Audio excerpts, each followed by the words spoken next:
संकटकालीन शक्तियाँ। राष्ट्रीय आपात अनुच्छेद 352, राष्ट्रपति शासन अनुच्छेद 356, वित्तीय आपात अनुच्छेद 360।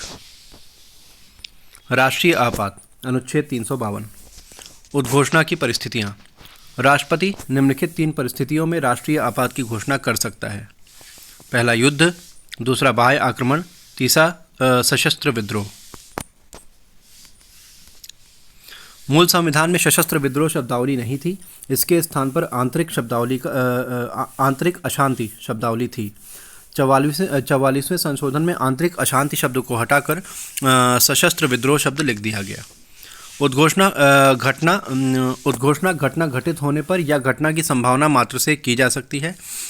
पूरे भारत के लिए की जा सकती है या भारत के किसी राज्य क्षेत्र के लिए की जा सकती है।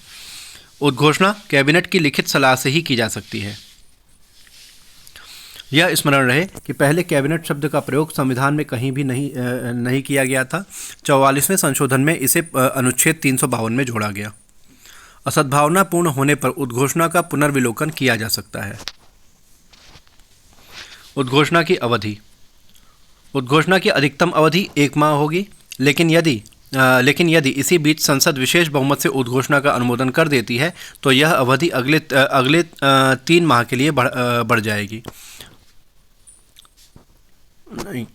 उद्घोषणा की अधिकतम अवधि 1 माह होगी, लेकिन यदि इसी बीच संसद विशेष बहुमत से उद्घोषणा का अनुमोदन कर देती है तो यह अवधि अगले 6 माह तक के लिए बढ़ जाएगी।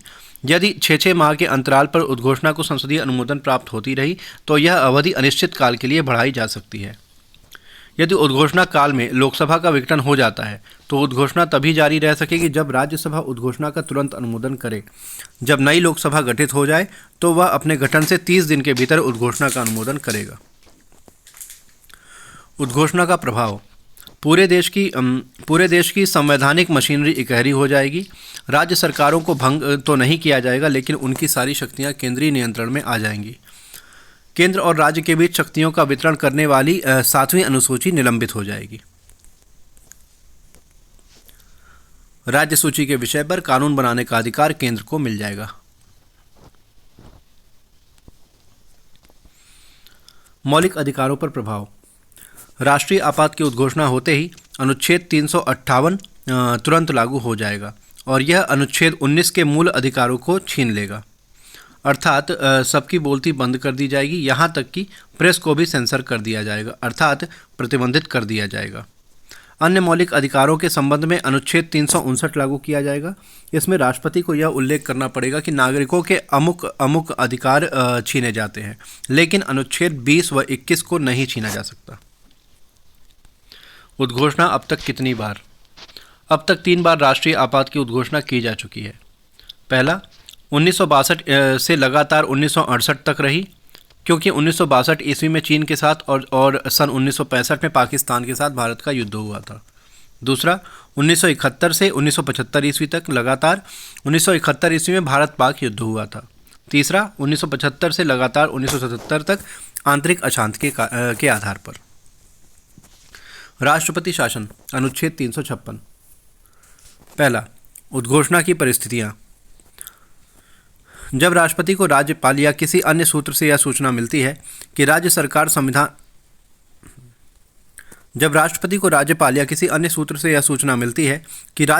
संविधान के अनुसार नहीं चल रही है तो वह ऐसी राज्य सरकार को बर्खास्त करके राष्ट्रपति शासन लगा सकता है।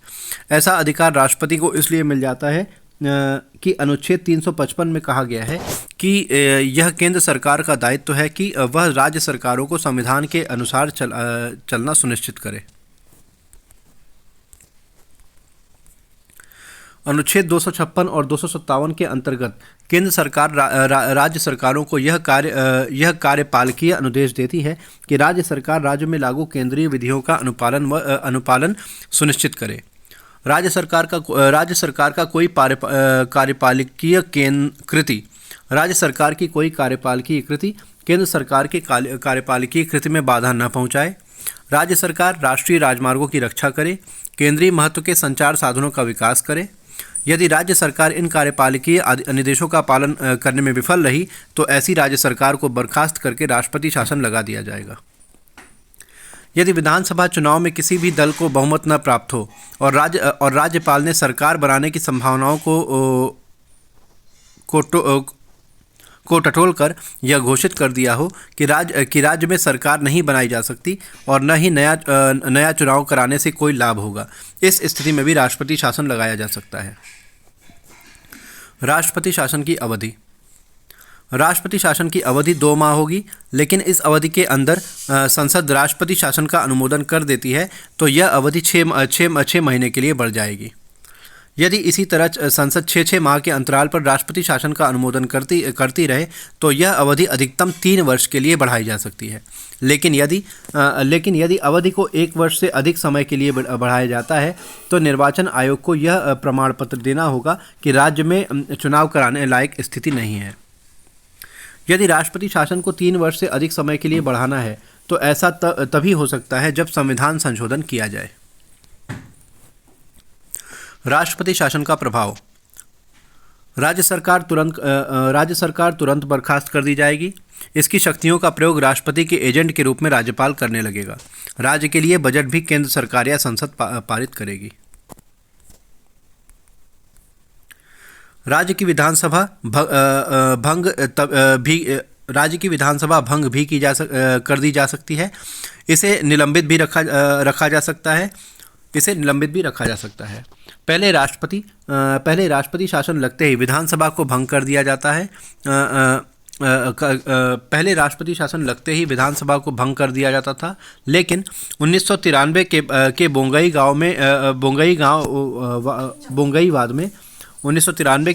वाद में न्यायालय ने यह निर्णय दिया कि विधानसभा कब तक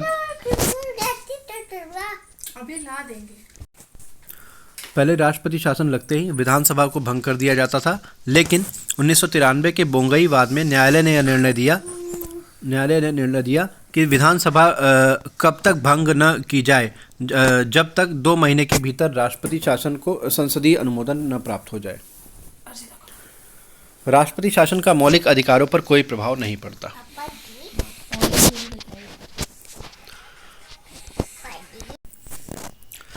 अब तक कितनी बार? अब तक 100 से अधिक बार राष्ट्रपति शासन लगाया जा चुका है। पहली बार 1951 में पंजाब में लगाया गया था। राष्ट्रपति शासन की सबसे लंबी अवधि भी पंजाब में रही। सबसे अधिक बार राष्ट्रपति शासन 10 बार उत्तर प्रदेश में लगाया गया। इसके बाद केरल में 9 बार लगाया गया। राष्ट्रपति शासन का हमेशा से दुरुपयोग होता आया है। इसके दुरुपयोग का सबसे बड़ा उदाहरण तब देखने को मिलता है जब 1977 में केंद्र की जनता सरकार ने 9 राज्यों की कांग्रेसी सरकारों को बर्खास्त करके राष्ट्रपति शासन लगा दिया।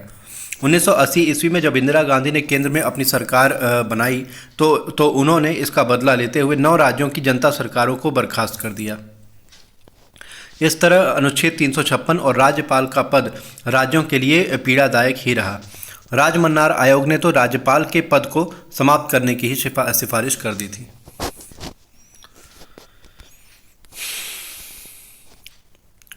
वित्तीय आपात अनुच्छेद 360। वित्तीय आपात की उद्घोषणा की परिस्थितियां। राष्ट्रपति वित्तीय आपात की उद्घोषणा तब कर सकता है जब पूरे भारत या उसके किसी भाग का वित्तीय स्थायित्व संकट में हो, अर्थात दिवालियेपन की स्थिति आ गई हो, अर्थात राज्य या देश से ली गई उधारी को चुकाने में असमर्थ हो गया हो। उद्घोषणा की अवधि 2 माह होगी। यदि इसी बीच संसद वित्तीय आपात का अनुमोदन कर देती है तो यह अवधि अगले 6 माह के लिए बढ़ जाएगी। यदि 6 माह के अंतराल पर संसदीय अनुमोदन होता रहे तो अवधि अनिश्चित काल के लिए बढ़ सकती है। प्रभाव। केंद्रीय और राज्य कर्मचारियों तथा न्यायाधीशों के वेतन भत्तों में कटौती की जाएगी। राज्य के धन विधेयक को राज्यपाल अनिवार्य रूप से राष्ट्रपति की अनुमति के लिए आरक्षित करेगा और मौलिक अधिकारों पर कोई प्रभाव नहीं पड़ेगा। उद्घोषणा अब तक कितनी बार? अब तक एक बार भी वित्तीय आपात की उद्घोषणा नहीं हुई है।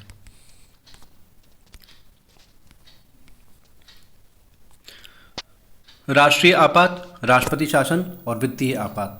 राष्ट्रीय आपात अनुच्छेद 352, राष्ट्रपति शासन अनुच्छेद 356, वित्तीय आपात अनुच्छेद 360। परिस्थितियाँ, राष्ट्रीय आपात की परिस्थितियाँ, युद्ध, बाह्य आक्रमण और सशस्त्र विद्रोह। राष्ट्रपति शासन की परिस्थितियाँ, राज्य की संवैधानिक मशीनरी फेल होने पर।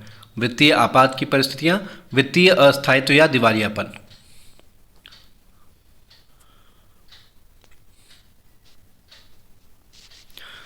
न्यायिक पुनर्विलोकन। राष्ट्रीय आपात का हो सकता है, राष्ट्रपति शासन का हो सकता है, वित्तीय आपात का हो सकता है। अवधि, राष्ट्रीय आपात की अवधि 1 माह या अनिश्चितकाल, राष्ट्रपति शासन की अवधि 2 माह या 3 वर्ष, वित्तीय आपात की परिस्थिति 2 माह या अनिश्चितकाल। प्रभाव, राष्ट्रीय आपात राज्य सरकार की शक्तियां केंद्रीय नियंत्रण में राज्य सरकार की शक्तियां केंद्रीय नियंत्रण में, मौलिक अधिकारों पर प्रभाव। राष्ट्रपति शासन, राज्य सरकार बर्खास्त।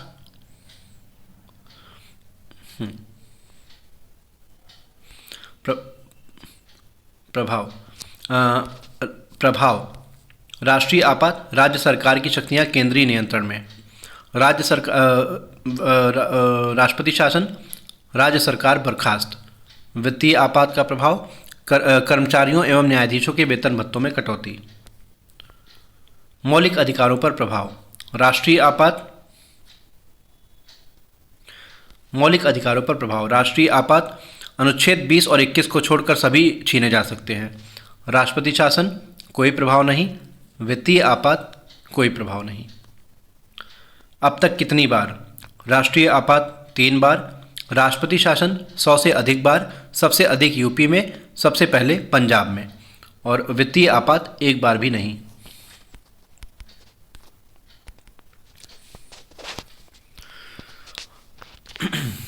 राष्ट्रपति की विवेकाधीन शक्तियां। राष्ट्रपति सरकार का संवैधानिक अध्यक्ष है, फिर भी इसे रबर स्टाम्प ही कहा जाता है, क्योंकि उसकी शक्तियों का वास्तविक प्रयोग मंत्रिपरिषद करती है। लेकिन ये बात सही नहीं है। राष्ट्रपति की निम्न विवेकाधीन शक्तियां भारतीय राज्य व्यवस्था में उसके महत्व को प्रतिपादित करती हैं। त्रिशंकु लोकसभा की स्थिति में प्रधानमंत्री की नियुक्ति, वैसे तो राष्ट्रपति त्रिशंकु लोकसभा की स्थिति में प्रधानमंत्री की नियुक्ति, वैसे तो राष्ट्रपति बहुमत दल के नेता को प्रधानमंत्री नियुक्त करने के लिए बाध्य है, लेकिन यदि लोकसभा चुनाव में किसी भी दल को बहुमत न मिले तो वह अपने विवेक से प्रधानमंत्री की नियुक्ति कर सकता है। पुनर्विचार, अनुच्छेद 74 में कहा गया है कि राष्ट्रपति को सलाह देने के लिए एक मंत्रिपरिषद होगी, जिसका मुखिया प्रधानमंत्री होगा। राष्ट्रपति ऐसे मंत्रिपरिषद की सहायता व सलाह से कार्य करेगा, लेकिन राष्ट्रपति मंत्रिपरिषद की सलाह को पुनर्विचार के लिए वापस भेज सकता है। पुनर्विचार के बाद दी गई सलाह के अनुसार कार्य करेगा। अनुच्छेद 74(1) 44वां संशोधन। वैसे तो प्रथम दृष्टया पुनर्विचार में कोई शक्ति नहीं दिखती है, लेकिन जनतंत्र में यह बहुत बड़ा शक्ति स्रोत बन जाता है, क्योंकि राष्ट्रपति के प्रति जनता का भाव यही होता है कि राष्ट्रपति कभी भी गलती नहीं कर सकता। अतः जब वह मंत्रिपरिषद की सलाह को पुनर्विचार के लिए भेजता है तो मंत्रिपरिषद पर नैतिक दबाव बढ़ जाता है, क्योंकि इससे मंत्रिपरिषद की छवि जनता में खराब हो सकती है। व्यक्तित्व, यदि राष्ट्रपति के पद को doctor Radhakrishnan, doctor Rajendra Prasad, doctor Abdul Kalam जैसा व्यक्ति धारण करता है, तो इस पद में कोई शक्ति न होने के बावजूद भी यह पद तमाम शक्तियों का स्रोत बन जाता है। उपराष्ट्रपति, अनुच्छेद 63। निर्वाचन, उपराष्ट्रपति का निर्वाचन भी आनुपातिक प्रतिनिधित्व की एकल संक्रमणी पद्धति से होता है।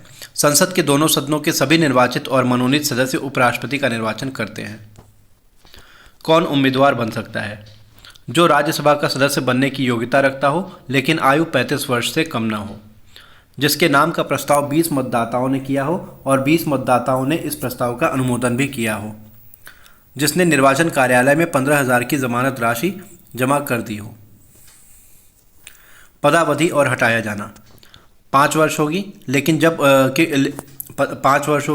लेकिन जब तक उत्तराधिकारी चुन नहीं लिया जाता तब तक पद पर बना रहेगा।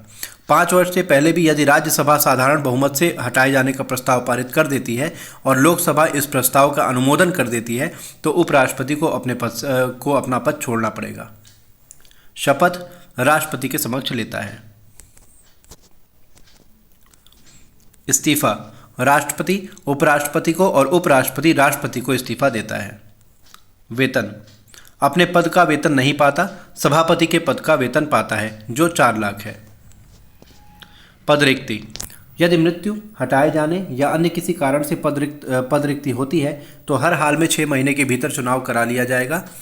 कार्यवाहक उपराष्ट्रपति का संविधान में कोई प्रावधान नहीं है।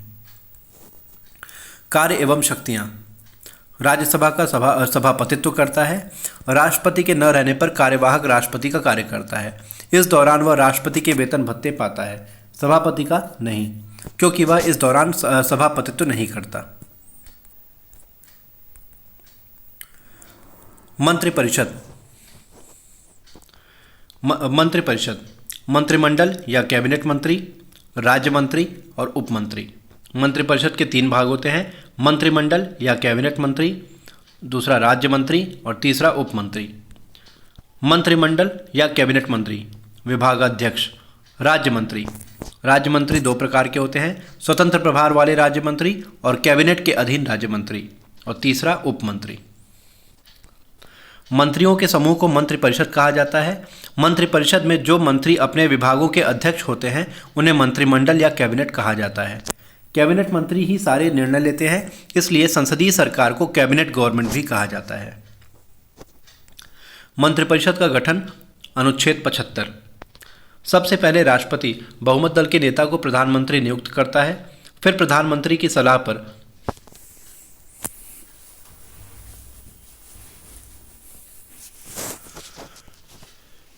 सबसे पहले राष्ट्रपति बहुमत दल के नेता को प्रधानमंत्री नियुक्त करता है, फिर प्रधानमंत्री की सलाह पर अन्य मंत्रियों को नियुक्त करता है।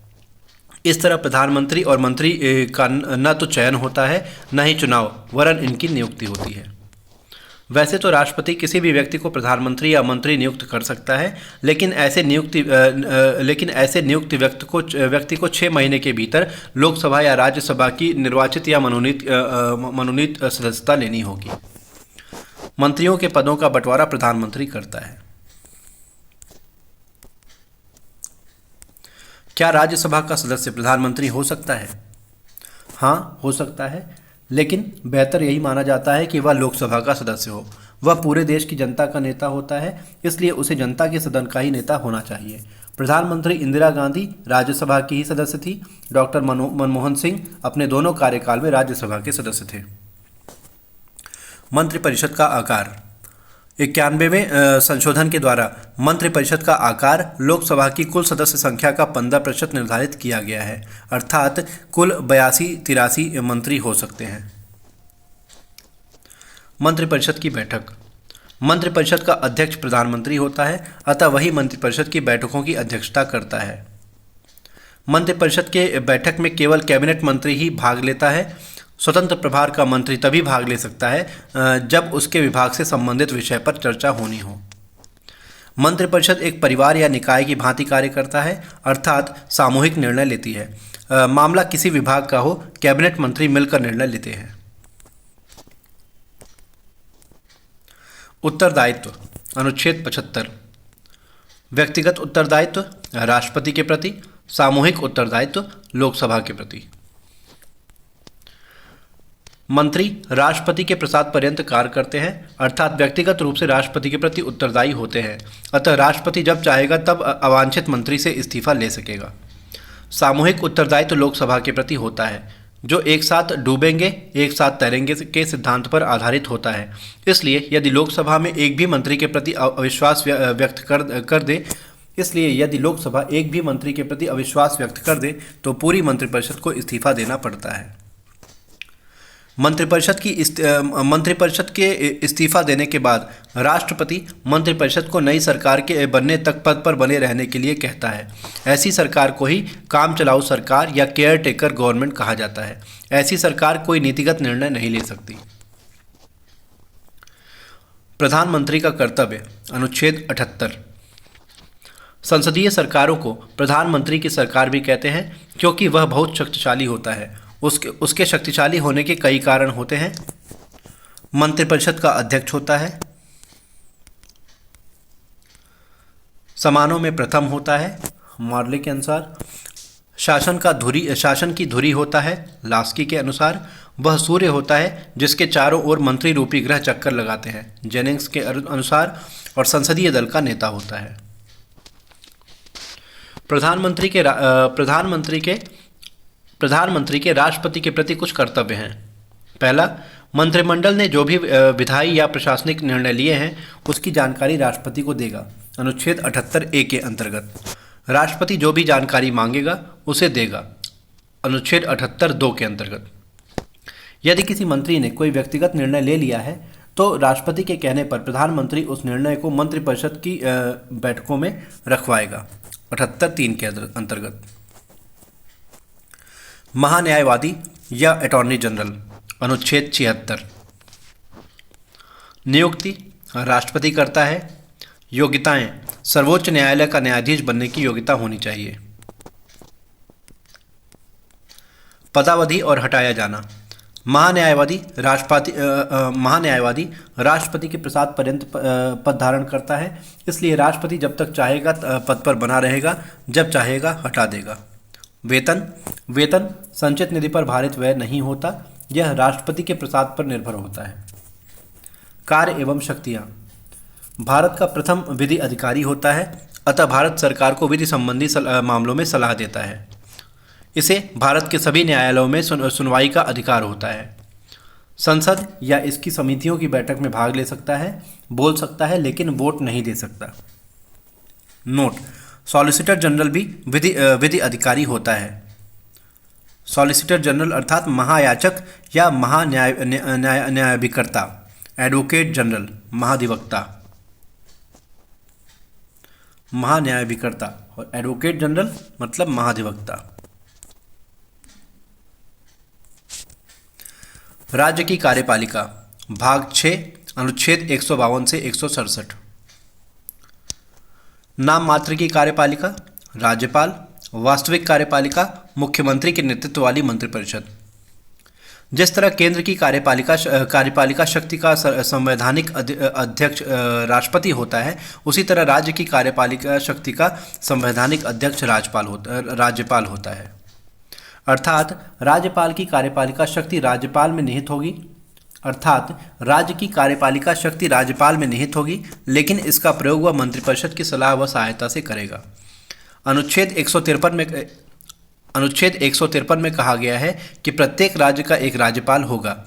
2 या 2 से अधिक राज्यों का एक ही राज्यपाल हो सकता है। राज्यपाल, गवर्नर। नियुक्ति, गवर्नर, अनुच्छेद 155। नियुक्ति, अनुच्छेद 155 राष्ट्रपति करता है। योग्यताएं, कम से कम 35 वर्ष की आयु का हो, लाभ के पद पर न हो, उस राज्य का निवासी न हो जिस राज्य में उसकी नियुक्ति होनी है। पदावधि और हटाया जाना, अनुच्छेद 156। राज्यपाल की सामान्य पदावधि तो 5 वर्ष होती है, लेकिन वह राष्ट्रपति के प्रसाद पर्यंत पद धारण करता है, इसलिए राष्ट्रपति जब भी चाहेगा उसे हटा देगा। वेतन 3.5 लाख होगा, जो राज्य की संचित निधि पर भारित व्यय होगा। शपथ, उच्च न्यायालय का मुख्य न्यायाधीश इसे शपथ दिलाता है। कार्यवाहक राज्यपाल, पद रिक्त की स्थिति में राष्ट्रपति बगल वाले राज्य के राज्यपाल को कार्यवाहक राज्यपाल बना सकते हैं। राज्यपाल के कार्य एवं शक्तियां।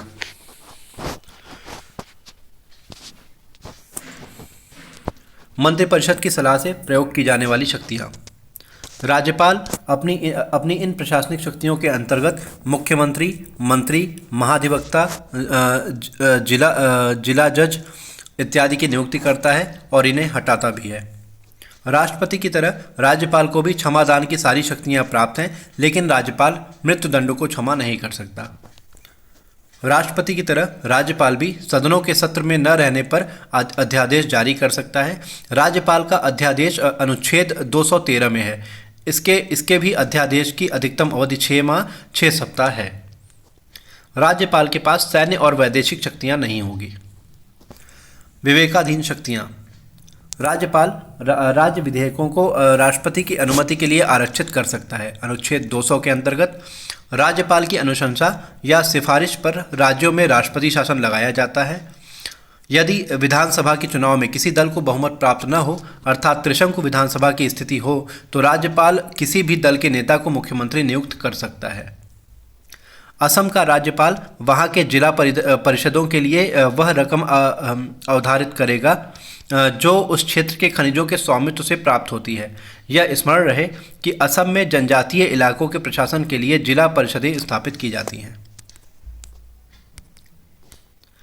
राज्यपाल सौराष्ट्र, विदर्भ, नागालैंड, मणिपुर जैसी पिछड़े इलाकों में कुछ कार्य विशेष उत्तरदायित्व के सिद्धांत पर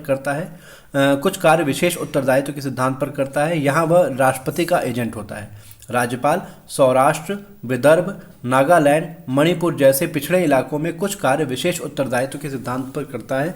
यहाँ वह राष्ट्रपति का एजेंट होता है। राज्य की मंत्रिपरिषद। इसके 3 अंग होते हैं: कैबिनेट मंत्री, राज्य मंत्री और उप मंत्री। राज्य मंत्री 2 प्रकार के होते हैं: स्वतंत्र प्रभार वाले मंत्री और कैबिनेट के अधीन। राज्य की मंत्रिपरिषद गठन। अनुच्छेद 164। सबसे पहले राज्यपाल बहुमत दल के नेता को मुख्यमंत्री नियुक्त करता है, फिर मुख्यमंत्री की सलाह पर अन्य मंत्रियों की नियुक्ति करता है। राज्यपाल किसी को भी मुख्यमंत्री या मंत्री नियुक्त कर सकता है, लेकिन ऐसे नियुक्त व्यक्ति को 6 महीने के भीतर विधानसभा या विधान परिषद की सदस्यता लेनी होगी। मंत्रियों के विभागों का बंटवारा मुख्यमंत्री करता है। मंत्रिपरिषद का आकार। 91वें संशोधन में कहा गया है कि मंत्रिपरिषद में मंत्रियों की संख्या विधानसभा की कुल सदस्य संख्या से 15% से अधिक नहीं होगी। मंत्रिपरिषद की बैठक। मंत्रिपरिषद की बैठकों की अध्यक्षता मुख्यमंत्री करेगा।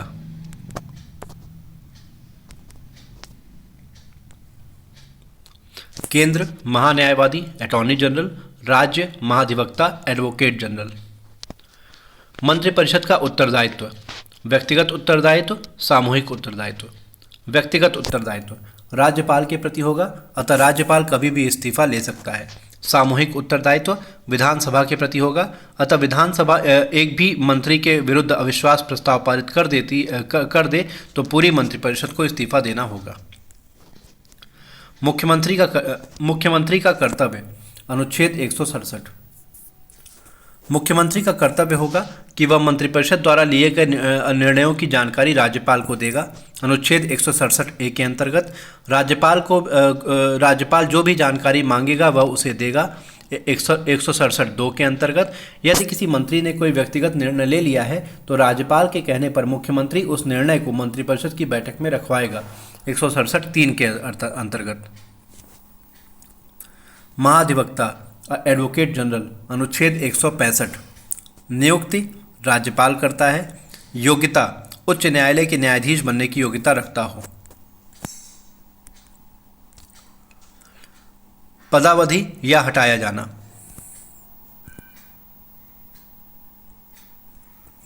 पदावधि या हटाया जाना राज्यपाल के प्रसाद पर्यंत कार्य करता है, इसलिए जब तक चाहेगा पद पर बना रहेगा, जब चाहेगा पद से हटा देगा। वेतन राज्यपाल के प्रसाद पर निर्भर। कार्य एवं शक्तियाँ राज्य का प्रथम विधि अधिकारी होता है, अतः राज्य सरकार को विधि संबंधी मामलों में सलाह देता है। विधानमंडल की बैठकों में भाग ले सकता है, बोल सकता है, लेकिन वोट नहीं दे सकता।